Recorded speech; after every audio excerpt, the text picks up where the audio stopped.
Bien, el problema con España es que por ahí, sobre todo fuera, en el extranjero, se desconfía de la capacidad del Tesoro español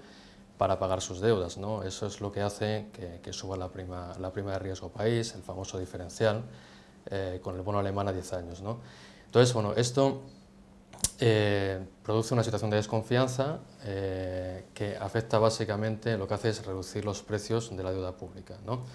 Se le exige más rentabilidad al Estado, el Estado tiene que pagar más por la deuda y eso, bueno, pues al final a largo plazo influye negativamente en las cuentas públicas, ¿vale? A corto plazo lo que ocurre básicamente y como afecta al inversor de a pie, digamos, es que puede afectar a la valoración de sus inversiones.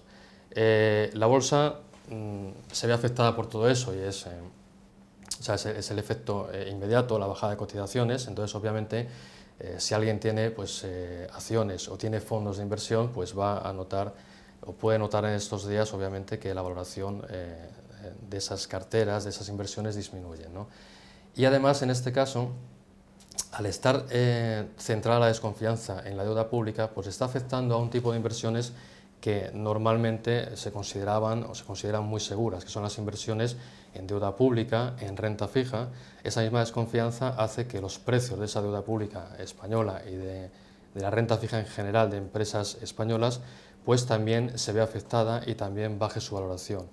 Y aquí viene muchas veces el problema, porque el que invierte en bolsa asume una volatilidad y asume que su inversión puede tener altibajos, ¿no? Pero las personas que por ser conservadoras invertían o invierten tradicionalmente en este tipo de instrumentos, como son fondos de inversión, Fontesoros o de renta fija, pues también están viendo con sorpresa estos días que están bajando las valoraciones. Mucho menos que en bolsa, obviamente, pero están bajando y al tratarse de personas conservadoras, pues están teniendo, digamos, se llevan la sorpresa de que también sus inversiones conservadoras en renta fija, en deuda pública, están bajando. Sí, bueno, de hecho ya esta mañana parece que ya está comprando, lo anunció el viernes, y al final, pues bueno, pues como toda compra masiva de títulos, lo que hace es que sube el precio. Entonces, por una parte, digamos, solucionaría el problema este de las bajadas de valoración en fondos de inversión y en activos conservadores, porque esa compra masiva lo que haría sería subir el precio y estos inversores de los que hemos hablado antes pues verían que el valor de sus inversiones se recupera. Por otra parte, lanza a los especuladores el mensaje de que va a comprar deuda. Entonces, digamos que de alguna forma frena los ataques y eso también al final, al subir el precio de la deuda, lo que hace es que reduce la rentabilidad, por tanto reduce la exigencia de rentabilidad que se le exige al Tesoro español a la hora de comprarle su deuda y en próximas subastas pues se verá que el coste de la deuda al Tesoro español le sale más barato y eso al final pues es bueno a largo plazo porque reduce el coste global de la deuda española. La gran duda, bueno, pues es la de siempre, si estas compras, digamos, si el Banco Central Europeo podrá aguantar lo suficiente, tendrá digamos, volumen suficiente, podrá comprar el volumen suficiente para aguantar en el tiempo y que realmente solucione el problema. Hasta ahora la verdad es que siempre que se ha intentado solucionar el problema de esta forma, pues produce un efecto a corto plazo positivo, suben los precios de la deuda española, pero al final si el problema sigue ahí, si la desconfianza sigue ahí y si el resto del mundo sigue pensando que España por no crecer puede tener problemas a la hora de pagar su deuda, pues volveremos a ver momentos de volatilidad y de caídas de la valoración de la deuda. Eso lo veremos. Sí, la prima de riesgo, cada activo se le asigna un riesgo en función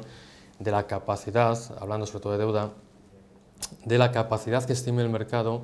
de que el emisor devuelva esa deuda, ¿no? Entonces, bueno, pues en deuda pública la prima de riesgo se mide de varias formas, pero la más normal es ver el diferencial de rentabilidad que, digamos, que exige el mercado al bono español a 10 años frente al bono alemán a 10 años. Se mira cuánto le exige el mercado al bono alemán, que emite el Tesoro alemán, a 10 años, qué rentabilidad le exige, y se mira qué rentabilidad le exige al bono español a 10 años que emite el Tesoro Español. Entonces, ese diferencial es el que se está mirando últimamente y el que el viernes pasado, la semana pasada llegó a estar en 417 puntos básicos, eso es un 4,17%, y que esta mañana, después del anuncio del Banco Central Europeo de comprar la deuda española, pues ha bajado a 300 puntos, es decir, a un 3%, de un 4,17 que llegó a estar como máximo la semana pasada y que fue el máximo histórico, ahora mismo está en un 3%. Entonces, según sea mayor o menor, digamos, se estima que un país tiene más riesgo o menos riesgo de devolver su deuda. Y bueno, pues por ahora parece que esa medida del Banco Central Europeo ha tenido su efecto a corto plazo y veremos si es capaz de mantenerse en el medio plazo. Bueno, pues realmente todo el fin de semana los medios efectivamente han estado alertando. Básicamente yo entiendo que se debía al anuncio que se hizo en la madrugada del viernes al sábado por la agencia de rating Standard & Poor's de rebajar el rating a Estados Unidos. Es histórico, nunca se le había rebajado el rating, nunca había perdido la AAA, y Standard & Poor's le ha puesto el rating a Estados Unidos, la economía teóricamente más solvente y desarrollada del mundo, en AA+, ¿no? Entonces, bueno, yo entiendo que básicamente ha sido por eso, porque realmente el anuncio de que el Banco Central Europeo iba a comprar deuda española e italiana ya se hizo el viernes por la tarde. De hecho, las bolsas, al cierre de la bolsa española,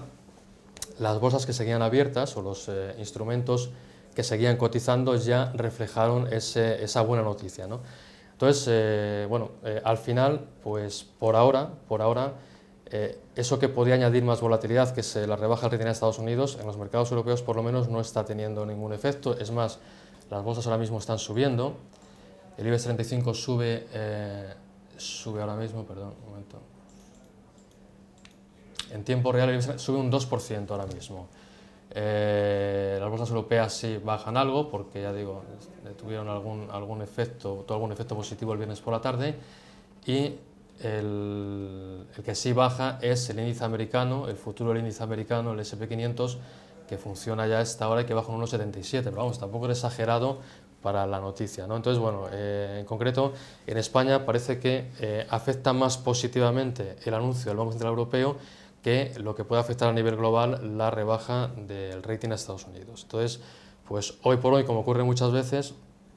a pesar de todo el miedo que se ha generado durante el fin de semana, pues realmente en España por lo menos no está ocurriendo nada malo, sino todo lo contrario. La prima de riesgo se ha reducido a 300 puntos básicos y la bolsa sube un 2%. Entonces, muchas veces las alertas de los medios, pues, o las alarmas que genera, hay que ponerlo un poco en entredicho, y al final el mercado hoy no está dando la razón a todo ese miedo generado durante el fin de semana. Bueno, a nivel de inversión, pues como he dicho antes, obviamente todo lo que sea bajadas de bolsa o incluso bajada de precios de la deuda pública, de la renta fija, pues afecta al bolsillo de los inversores, en el sentido que baja la valoración de sus inversiones, y si no pueden, digamos, no pueden aguantar a medio y largo plazo y tuvieran, digamos, la mala suerte de tener que vender, ¿no?, pues podría afectar produciendo pérdidas, obviamente, ¿no? En ese sentido, hombre, siempre recomendamos no asustarse, y si la visión, o sea, el horizonte de la inversión es de medio y largo plazo, pues aguantar, porque al final los mercados pues normalmente siempre recuperan las pérdidas, ¿no? Y luego a nivel de la calle, a nivel digamos empresarial, a nivel de la economía doméstica real, bueno, pues si esto siguiese así, pues uno de los efectos que, digamos, podíamos ver claramente es el incremento del coste de la deuda del Tesoro Español, y eso al final, ¿qué va a hacer? Pues a medio y largo plazo lo que hace es incrementar el déficit público y todo lo que ello, o sea, todo lo negativo que ello supone, ¿no? O sea, es decir, siempre que las cuentas, si ese sobrecoste de la deuda pública se mantiene en el tiempo, pues al final será muy difícil reducir el déficit público, y eso al final, pues siempre que las cuentas públicas vayan mal nos afectará, digamos, a nivel doméstico, a nivel de la calle, y no es deseable que se mantenga la situación durante mucho tiempo. Al final todo es una pescadilla que se muerde la cola, porque los mercados desconfían de España porque España no crece, ¿no? Entonces, ese sobrecoste de la deuda también puede hacer que sea más difícil crecer, ¿no? Entonces, bueno, pues la cuestión es tomar medidas para salir de esta situación, que el país crezca y que esa desconfianza disminuya, ¿no? Pero tampoco hay que pensar que, digamos, que son malvados especuladores los que organizan todo esto. Simplemente la gente, el dinero es muy miedoso, y cuando se desconfía de que alguien pague sus deudas, obviamente pues no se le financia, o si se le financia se le pide una mayor rentabilidad a cambio. Entonces, bueno, es normal lo que está ocurriendo dada la situación de crisis. Entonces, bueno, habrá que tomar medidas para intentar crecer y lanzar al mercado ese mensaje de que España va a crecer y que España va a poder pagar sus deudas.